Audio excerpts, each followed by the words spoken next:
Damas y caballeros, con ustedes el maravilloso mundo del motor eléctrico, las propiedades y los tipos de motores más usados nos pueden dar una mayor claridad para conocer su funcionamiento y las propiedades que puede tener la resistencia dentro del motor. Un motor tiene elementos como ya habíamos hablado de las bobinas, dentro de los cuales están los rotores.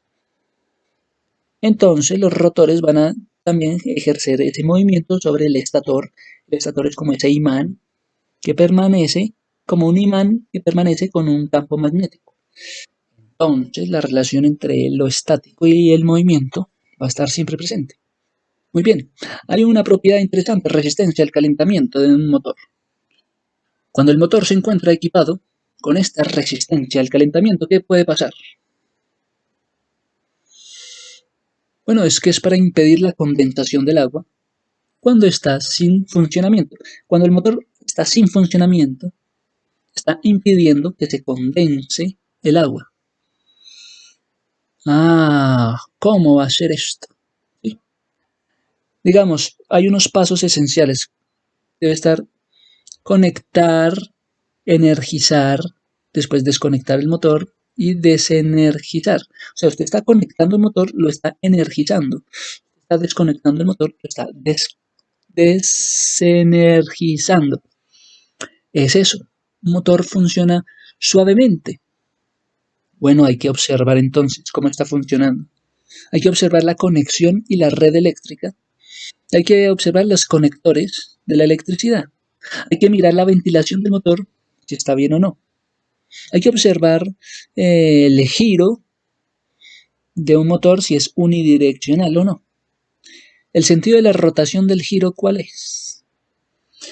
Bueno, esto por un cierto grado de dificultad. Nos queremos sentir entonces más cerca a la propiedad de resistencia al calentamiento. Tenemos que hay un nivel de tensión. No solo la relación entre tensión y frecuencia es importante, sino una conexión con la resistencia al calentamiento. Hay un nivel de tensión, sí. Debe haber una distancia entre el portaescobas, que ya hablamos de él, y los anillos colectores. Entonces no es inductores, sino colectores. Oiga, ¿esos anillos no son inductores o qué? No son inductores, sino colectores. ¡Wow! Debe haber una distancia entre un portaescobas y un anillo colector de 2 milímetros o hasta 4 milímetros. Tenemos que la presión de esta escoba es sobre el anillo. Entonces el portaescoba va a tener una presión sobre el anillo y debe incidir sobre la superficie de contacto, por supuesto. Y esto si la escoba tuviera una fuerza radial. Tenemos la condición de carga, la cual es impuesta por el motor, impuesta al motor. En dado caso, de acuerdo a las características, vamos a analizar específicamente acerca de la función de la escoba. ¿Sí? La escoba y su influencia que tiene sobre la superficie en contacto, o sea, sobre los anillos. ¿Sí? ¿Hay una eficiencia en la ventilación, acaso? ¿O es para invertir el sentido de los motores? Es necesario analizar la eficiencia de la ventilación siempre. Esto en dado caso haya un calentamiento de más. Todo esto para hacerle un buen seguimiento y un buen examen preliminar antes de su funcionamiento. ¿Quién iba a pensar que habría que hacer un examen, de verdad un examen preliminar antes de poner a funcionar un motor eléctrico? Sí, es que es interesante. Por eso vamos con esto. Examen preliminar para el funcionamiento de un motor eléctrico. Bueno, vámonos con el primer paso. Hay que verificar el motor, ¿está limpio o no? Fueron retirados los materiales del embalaje. Hay que ver que esté limpio. Los elementos de protección. Hay que mirar los elementos de protección. Hay que combinar la tensión con la frecuencia, sí, del motor en medio de la red eléctrica, sí. Hay que mirar la relación que hay entre tensión y frecuencia dentro de la red eléctrica. Para ello hay que ver la placa de la identidad del motor, donde se puede ver la tensión o la frecuencia dentro de lo que es la placa de la identidad del motor, del ID. Las partes de la conexión, que han sido un buen acoplamiento, ¿están en perfecto estado o no? ¿Debidamente apretadas? ¿Debidamente engrasadas? ¿Cuál es ese perfecto estado en el cual se deben encontrar las partes de conexión de un buen acoplamiento en el motor? ¿Deben estar bien apretadas? ¿Deben estar bien engrasadas? Sí. ¿Hay un motor que está alineado? Sí. ¿Hay unos rodamientos que están debidamente lubricados? Ahí están conectadas los bornes, no los bordes, los bornes del motor, sí. En caso de que los motores de anillo, ya estamos hablando de motores de anillos. Estos deben estar conectados a los cables y a los protectores térmicos. ¿Tenemos una conexión a tierra? Sí, claro que sí. Debe haber una resistencia al calentamiento. Cuando es puesta la función, se activa la carga, entonces el sentido, la rotación del motor es correcto. Tenemos la resistencia al aislamiento de parte del estator y de parte del rotor. Tanto el estator como el rotor deben tener una resistencia al aislamiento. Y esto fueron removidos, esto para remover los objetos, como herramienta. Esto como instrumento de medición de disposición de dispositivos de alineamientos dentro del área de trabajo de un motor. Entonces tenemos el portaescobas, al cual ya hicimos cierto acercamiento. Debe estar en orden el portaescobas.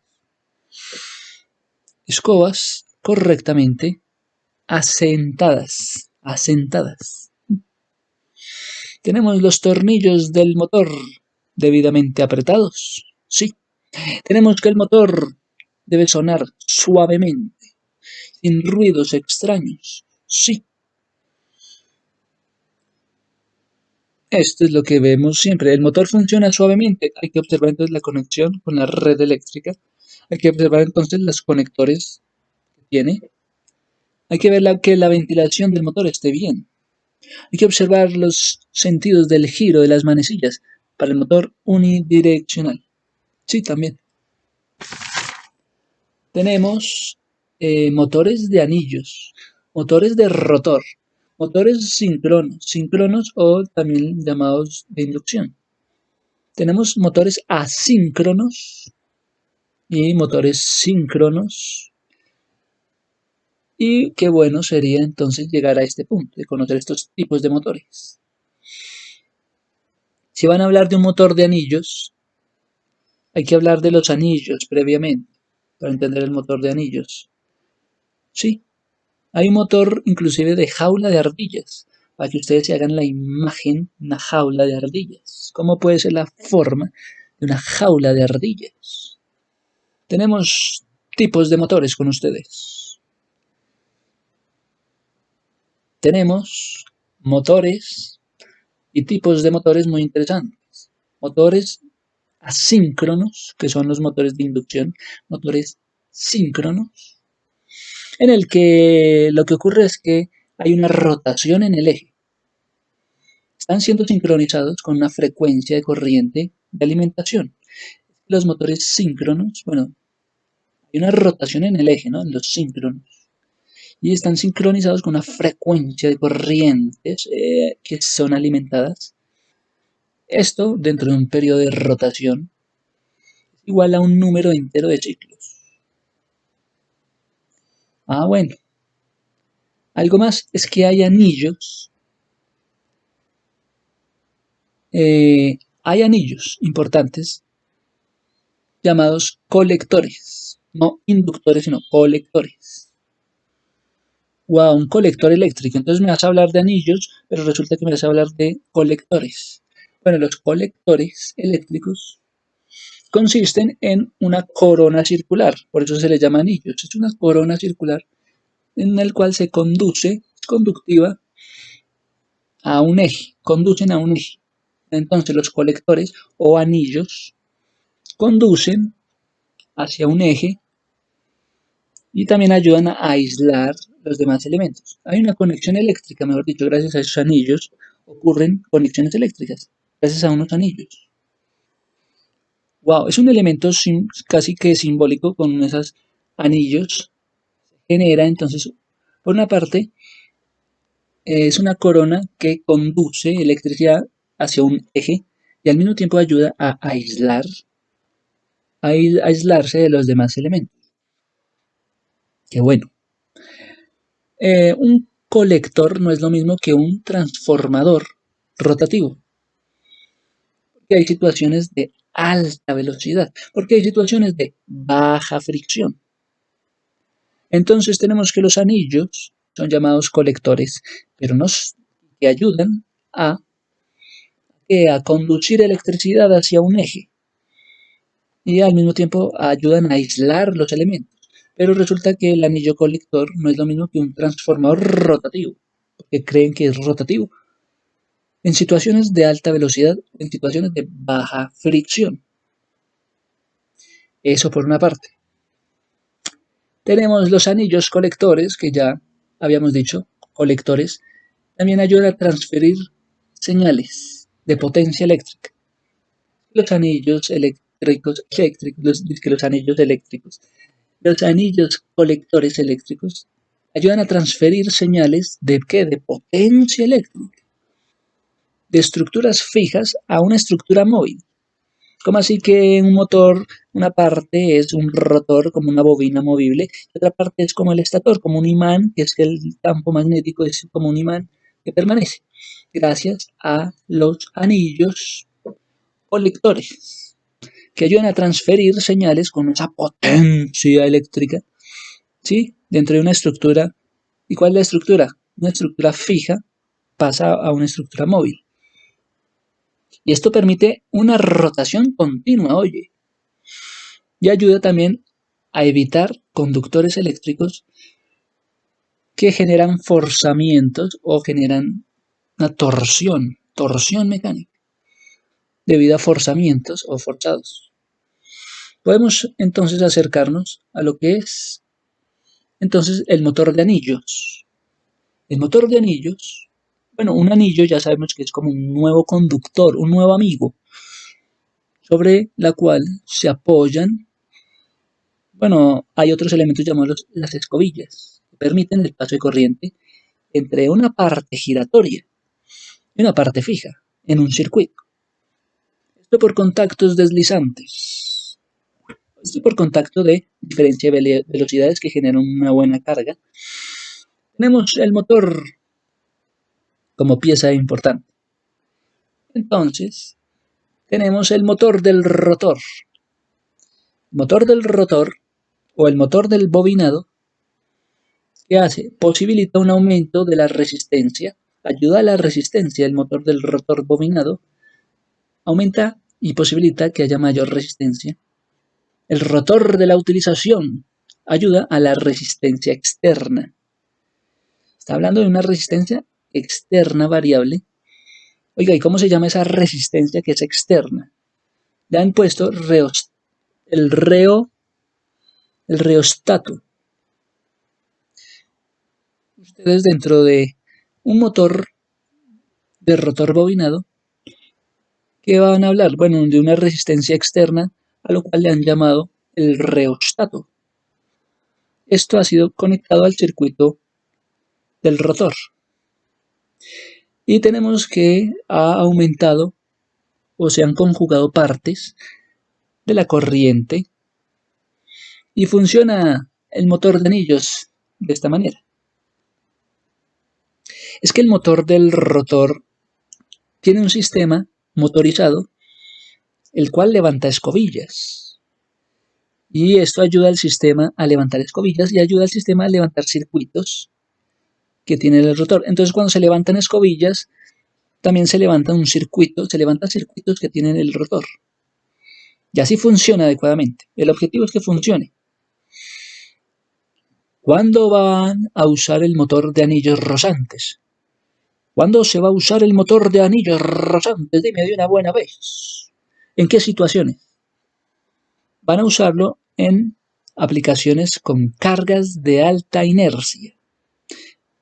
¿En qué momento van a usar el motor de anillos rosantes? Anillos rosantes que se rozan en situaciones en las cuales las aplicaciones concuerden con una carga de alta inercia. Obvio, si son motores de anillos rozantes, pues deben estar en situaciones donde las cargas sean muy altas en la inercia. Deben haber situaciones donde la red eléctrica sea débil. Debe haber una corriente en el arranque del motor. El motor ofrece la máxima disponibilidad. Entonces los anillos rozantes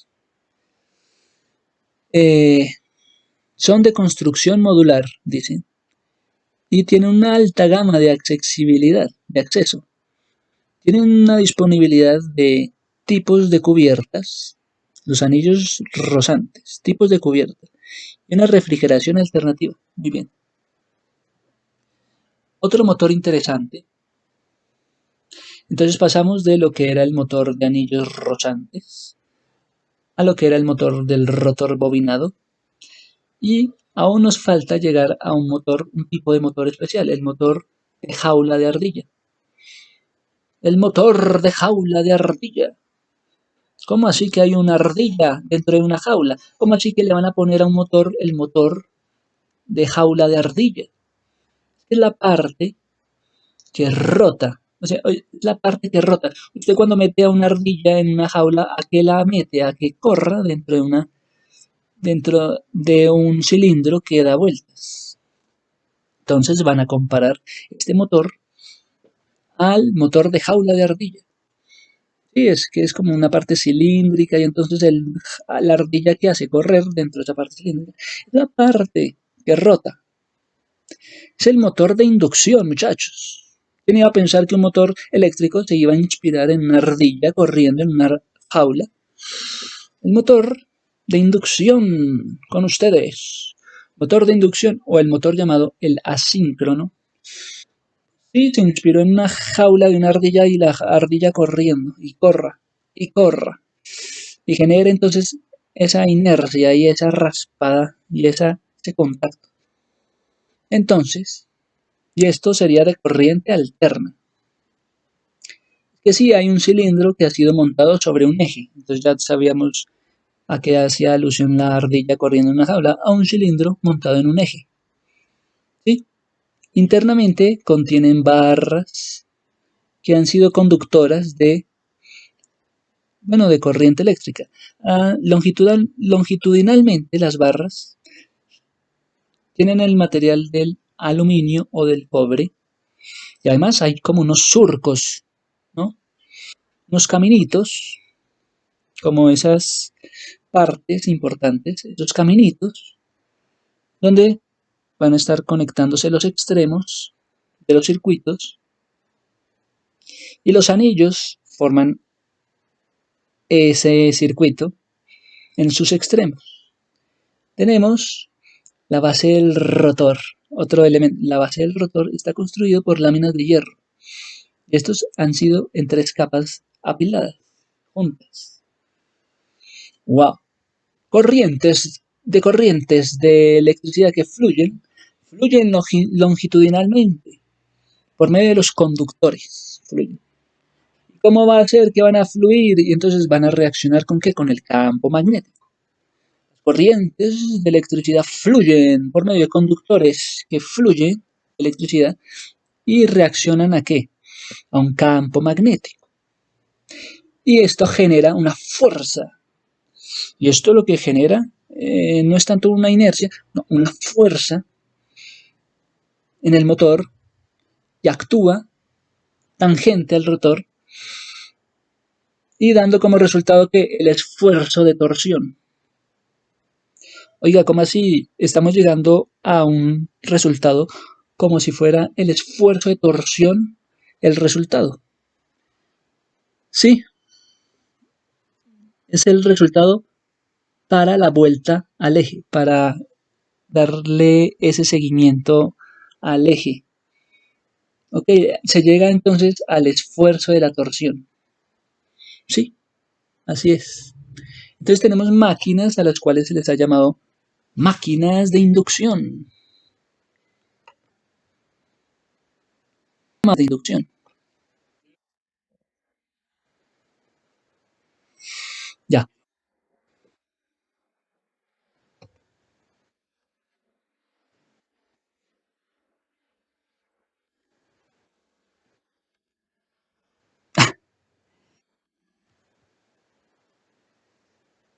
Bueno, sigamos. Todo bien. Ya. Tenemos esas máquinas de motores eléctricos a los cuales se les ha llamado motor de inducción o motores asíncronos. O sea que hay motores síncronos, no solamente asíncronos, sino también síncronos. Sí. ¿Qué pasa con los motores síncronos una vez más? En el que la rotación del eje es importante. Están hablando de un eje y de una rotación en el eje. Es importante, por eso es síncrono. Sincronizado. Síncronos, acordémonos, síncronos es sincronizado el eje con la rotación y tiene una frecuencia en medio de esa corriente de alimentación hay una frecuencia. Entonces los motores más conocidos de todos nosotros va a ser los motores síncronos. ¿Por qué? Porque van a estar sincronizados con la frecuencia de corriente alimentaria. Dentro de un periodo de rotación que es igual al número de los ciclos. Bueno, si se entiende. Fácil. Motor síncrono, motor sincroniza la frecuencia de la corriente gracias a que hay una rotación en un eje. Hay una rotación. Y hay motores también llamados de inducción. Dice que han sido devanados en el estator de un motor de inducción y que incitan al campo magnético. Están en constante relación entonces los inductores con el campo magnético. ¿Y qué pasa? Van a estar rotando alrededor del rotor y se va a generar un movimiento relativo en medio del campo magnético y la rotación del rotor. Es esa relación de campo magnético con la rotación de un rotor, de una bobina o un rotor, que se induce a una corriente eléctrica. Y se genera ese flujo de barras conductoras de electricidad, corrientes que fluyen electricidad con conductores de electricidad, pero fluyen longitudinalmente, gracias a esos conductores. Entonces, cuando nos hablan de una máquina eléctrica o un motor eléctrico de inducción, vamos a hacer relación directa con que, síncrono, sí, está sincronizando ¿qué? El eje con la rotación, que tiene una frecuencia, sí, claro, unas corrientes de alimentación, hay unos periodos de rotación, unas frecuencias, y esto también hace relación directa al motor de inducción debido a que está de por medio la relación con el campo magnético, ¿sí? Y los rotores que van a estar rotando alrededor. Esta rotación de rotores inducen a que haya una corriente eléctrica, que fluya la corriente eléctrica gracias a las barras conductoras de electricidad, las cuales serían una electricidad longitudinalmente. Y es así. Muchas gracias a todos. Y seguimos viendo cosas nuevas en medio de esta, esta introducción al motor eléctrico. Muchas gracias a todos.